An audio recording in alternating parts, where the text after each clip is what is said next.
ایک بار حضرت موسیٰ علیہ السلام نے اللہ سے پوچھا کہ اے اللہ مجھے بتائیں کہ جنت میں میرا ساتھی کون ہوگا؟ تو اللہ نے فرمایا کہ اے موسیٰ جنت میں آپ کا ساتھی ایک کسائی ہوگا۔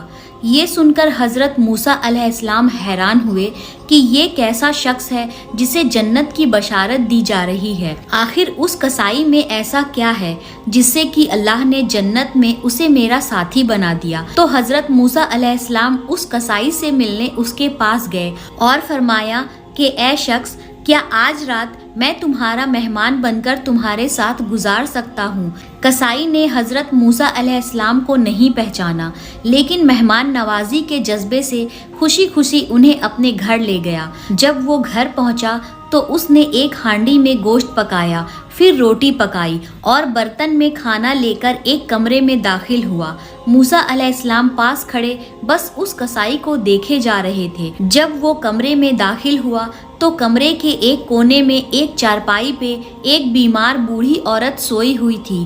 اس نے بڑے پیار سے اس بوڑھی عورت کو جگایا، پھر اپنے ہاتھوں سے اسے کھانا کھلایا اور پانی پلایا، اور جب اس بوڑھی عورت نے کھانا کھا لیا تو اس نے ہاتھ اٹھایا اور اللہ سے کہا کہ اے اللہ میرے بیٹے کو جنت میں حضرت موسیٰ کا ساتھی بنا دے۔ یہ سن کر حضرت موسیٰ کے چہرے پر حیرت اور خوشی کی ایک لہر دوڑ گئی۔ جب کسائی واپس آیا تو حضرت موسیٰ علیہ السلام نے پوچھا یہ بوڑھی عورت کون ہے جس کی خدمت تم اتنی محبت سے کرتے ہو؟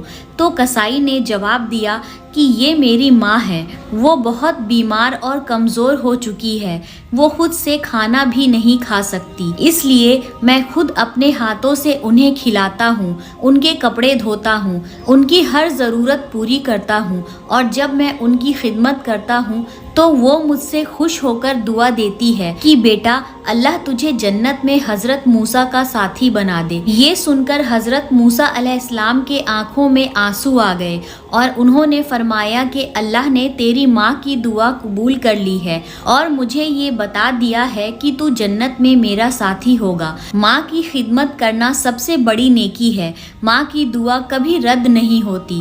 جنت کا راستہ اللہ کی عبادت کے ساتھ ساتھ والدین کی خدمت میں بھی ہے۔